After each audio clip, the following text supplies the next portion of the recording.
Au TEP, chers amis, j'espère que vous allez bien et que vous avez très bien commencé ce mois de mars. Alors, je vais comme ça apporter les éléments de réponse aux questions que vous avez posées durant la semaine. Voilà. Alors, je rappelle que questions-réponses, c'est un épisode spécial pour vous, chers abonnés, qui vous permet donc de poser vos questions. Vous qui n'avez pas la possibilité de prendre une consultation, de prendre une formation chez moi, vous pouvez poser vos questions à l'espace commentaire et je répondrai le plus tôt possible. Il y a des questions qui reviennent souvent, beaucoup plus, comme par exemple, quel est le coût de vos formations, euh, comment se procurer vos livres. Voilà, pour ces questions, vous les posez directement en privé, vous avez mon numéro WhatsApp et je répondrai. Voilà. Alors, la première question, ramasser les escargots en rêve. Vous êtes en train de ramasser les escargots. Les escargots, ça signifie la patience. Ça pourrait renvoyer dans certains cas à la protection, mais ça renvoie également à la patience. Voilà. Donc, si vous avez un projet, ne soyez pas pressé pour la réalisation. Ça va se réaliser. Vous êtes en train de construire quelque chose, vous êtes en train de planifier quelque chose. Gardez espoir, ça va aller. Qu'en est-il des personnes qui farotent avec les billets de 500? C'est pas important que ce soit 1000 francs, que ce soit 500. Le plus important, c'est quelles sont les intentions de la personne qui est en train de faroter. Faroter, ça veut dire partager de l'argent. Donc, il y a des gens qui vont travailler l'argent pour absorber les énergies des autres et aller partager. Il y a des gens qui vont partager l'argent tout simplement parce que ils veulent se faire voir. Donc, ça dépend de quelle intention cette personne a en partageant son argent. Les bougies parfumées. Alors, une personne a raconté une histoire où où elle a fait usage des bougies parfumées et après l'odeur n'était pas très bonne dans la maison. Moi personnellement, je ne conseille pas les bougies parfumées. Utilisez les bougies naturelles parce que la bougie parfumée, généralement, c'est des produits chimiques qu'on a ajoutés et ça devient toxique pour votre environnement et pour votre aura, pour votre bien-être. Voilà.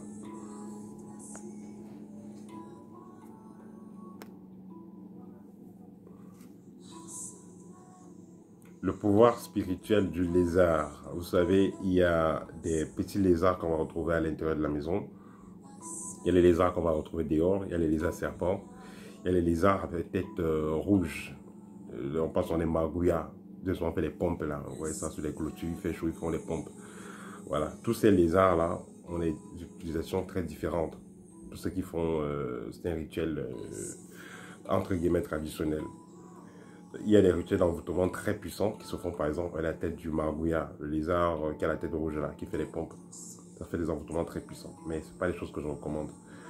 Voilà, donc les lézards sont souvent utilisés par ceux qui font les sortilèges en fait. Donc celui qui est, ceux qui font les sortilèges, et certains sorciers aussi qui veulent espionner les autres. Voilà. Mais celui qui est dans un développement spirituel n'a réellement pas besoin de ça. Voilà. Peut-on guérir le mal physique par la prière? Par exemple, vous avez mal aux pieds, mal à la tête et tout. Vous pouvez guérir cela par... le mal physique peut être guéri par la prière, c'est possible. Avec effet placebo et autres, c'est possible.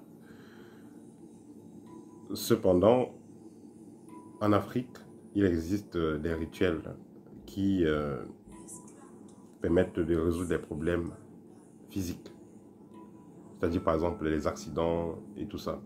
Quand j'étais au Cameroun, j'ai connu dans la zone de Mfou, voilà, vous prenez le grand axe lourd là à droite, quand vous arrivez en Fou, il y a une maman qui soigne les os cassés. C'est-à-dire que c'est un parachutiste qui m'avait parlé de ça, un militaire, en fait, qui m'avait montré cet endroit. Moi, personnellement, je n'ai pas rencontré cette femme, mais j'étais passé à côté.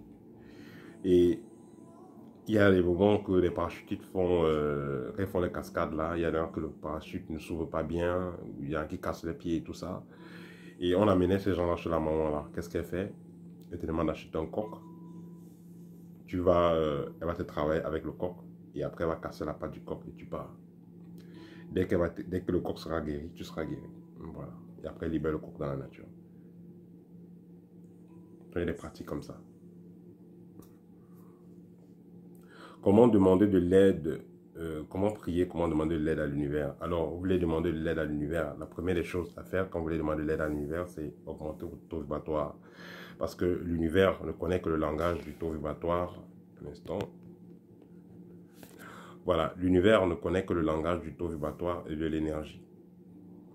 Donc, l'univers va réagir en fonction de votre niveau d'énergie, en fonction de votre taux vibratoire. Si vous avez un taux vibratoire très bas et vous voulez que votre vœu se réalise, votre prière se réalise, ça ne va pas se réaliser. C'est pourquoi on va dire que le mystique ne prie jamais, parce que le mystique, généralement, aura un taux vibratoire élevé, ce qui fait qu'il n'a pas besoin de prier. L'univers comprend exactement ce qu'il veut et l'univers lui apporte ce qu'il veut. Pour la jeunesse africaine, quel livre conseillez-vous pour pouvoir débuter dans le kémétisme? Déjà, la jeunesse africaine est traumatisée par la sorcellerie. Je vais conseiller d'abord mes livres libres, Adéoné et Guide pratique. D'abord. Ensuite, je vais conseiller, il y a les livres de Cheikh Anta Diop, il y a les livres de Omotunde, donc ces livres-là qui parlent de l'histoire du noir. Mais il ne faut pas dévier on va dire, au racisme et à la haine de la race blanche et tout. Non, il faut, on est tous ensemble dans la même planète, on doit vivre ensemble. Voilà, donc il faut gérer les choses de façon diplomatique.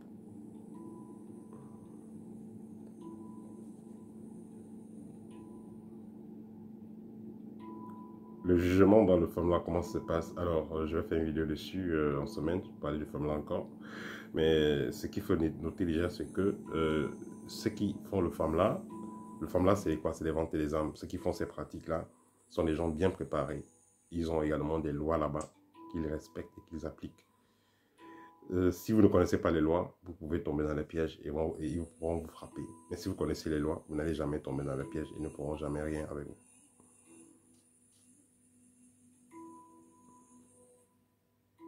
Est-ce qu'un homme peut progresser dans ce monde sans partenaire? Il est important qu'un homme ait une partenaire. Si la personne parle de partenaire sûrement sexuel, la sexualité, elle est créatrice. La sexualité donne la vie. Donc, à un moment donné dans la vie de l'homme, il commence à avoir des attirances vers la femme commence à avoir des attirances vers l'homme. Voilà, donc ce qui fait que l'homme et la femme ont besoin d'être ensemble. Il y a des moments où on a besoin d'être seul pour bien se cadrer, savoir ce qu'on veut et avoir les pieds sur terre. Mais une fois que c'est fait, on a besoin du sexe opposé à côté de soi. Il y a toujours le soleil à côté avec la lune. Le jour, la nuit, vous voyez cette balance-là, ça a toujours existé.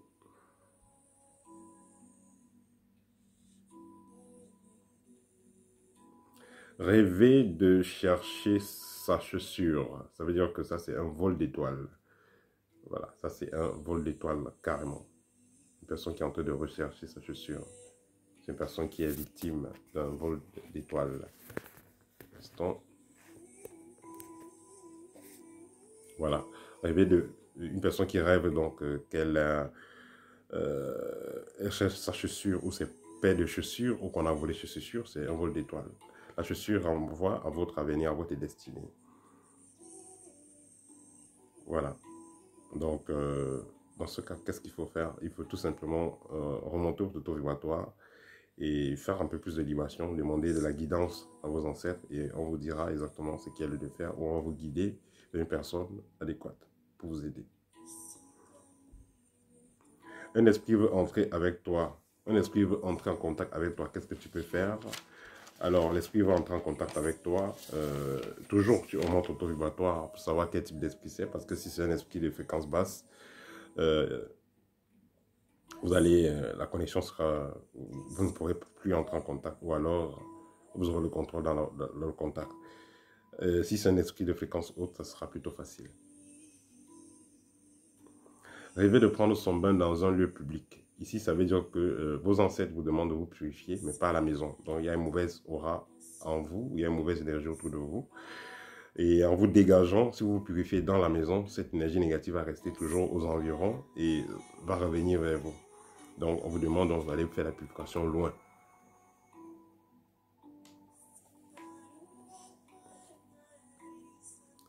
Y a-t-il des blocages pouvant empêcher de voir les résultats après un rituel de magie noire?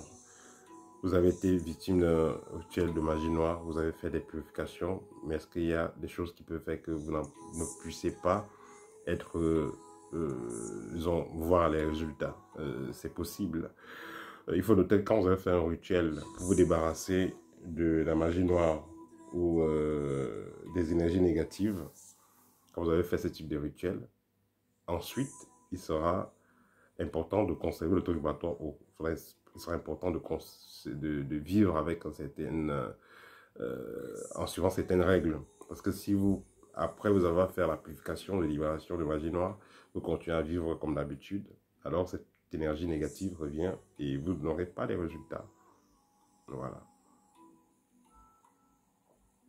Rêvez de se laver dans la mer avec votre fils.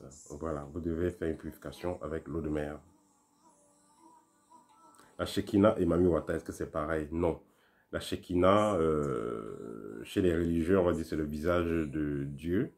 Dans les loges, la Shekinah, c'est le centre du rituel, le centre de la pièce rituelle, la salle rituelle, le centre du temple. C'est ça qu'on appelle la Shekinah. C'est souvent une forme triangulaire. Et seul le maître de loge, celui qui fait la cérémonie, a l'autorisation de demander à quelqu'un de passer aux alentours.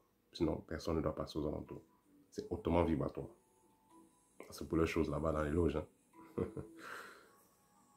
Tandis que Mami Wata, voilà, c'est un être qui vit dans l'eau, tout simplement. La Shekinah ne vit pas dans l'eau. Est-ce qu'un kami peut utiliser le décagone? Le kami peut utiliser le décagone, l'hexagone, le pentagone, peut utiliser tout ce qu'il veut. Toujours est-il qu'il doit savoir ce qu'il fait. Il n'y aura pas de risque ici parce que le kami, c'est quelqu'un qui est initié, il sait ce qu'il fait. Il sait où il va et il a assisté.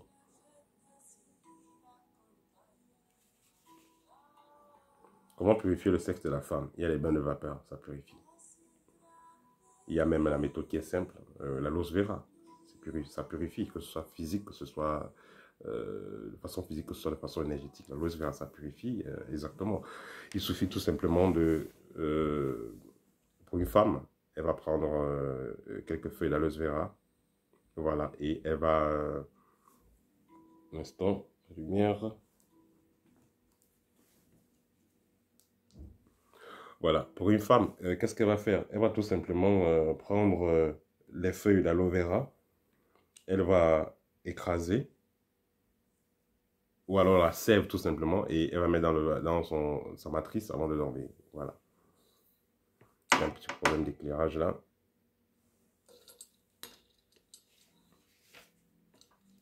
Un instant. Voilà.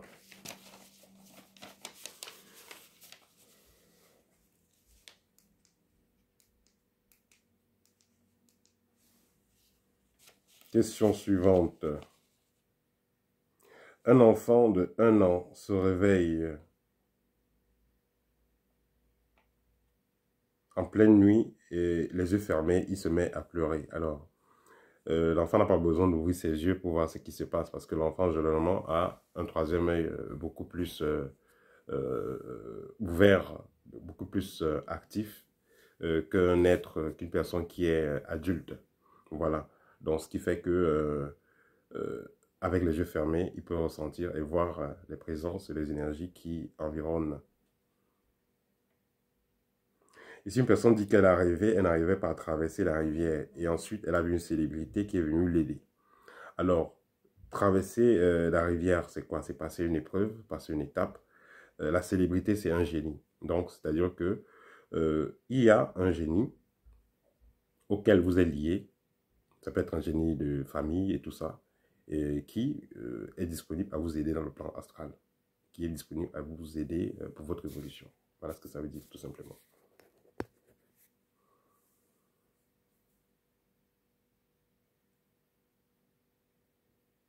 Rêver de voir son sac scolaire mangé par des fourmis. Voilà, ça veut dire qu'ici, on veut... les fourmis, ici, c'est les énergies de qu'on a envoyées. Donc, c'est-à-dire qu'on est en train de faire des incantations, on est en train de faire quelque chose pour détruire votre carrière, si vous êtes étudiant ou si vous êtes travailleur, donc pour vous empêcher d'évoluer dans votre vie en fait. Et généralement, ça renvoie au plan soit professionnel, soit scolaire.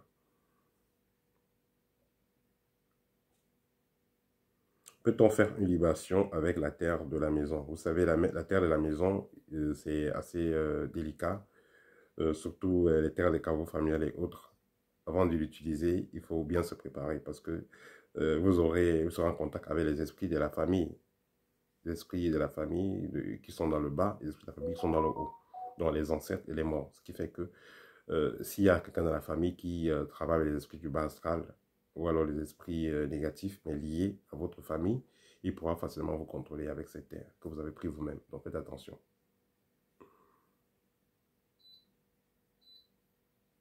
Comment faire pour être concentré pendant les méditations? Faites du sport et mangez plus léger. C'est tout. Celui qui mange trop lourd et qui ne fait pas du sport aura du mal à se concentrer pendant les méditations. Pourquoi est-ce que les gens qui combattent les sorciers n'arrivent pas à prendre le dessus? Et bien au contraire, c'est les sorciers qui les dominent. Ici, ça c'est les gens, par exemple, dans les familles, ils ont les sorciers. Pourquoi est-ce qu'ils n'arrivent pas à prendre le dessus?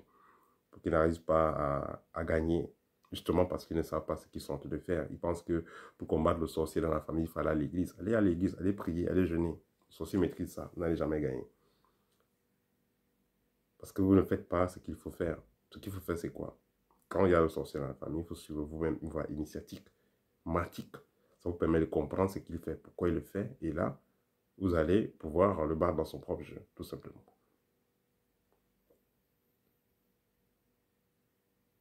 Se faire voler sa carte d'identité. Ça, c'est également, ça renvoie à un vol d'étoiles. Vous rêvez, on vole votre carte d'identité. Ça, c'est un vol d'étoiles.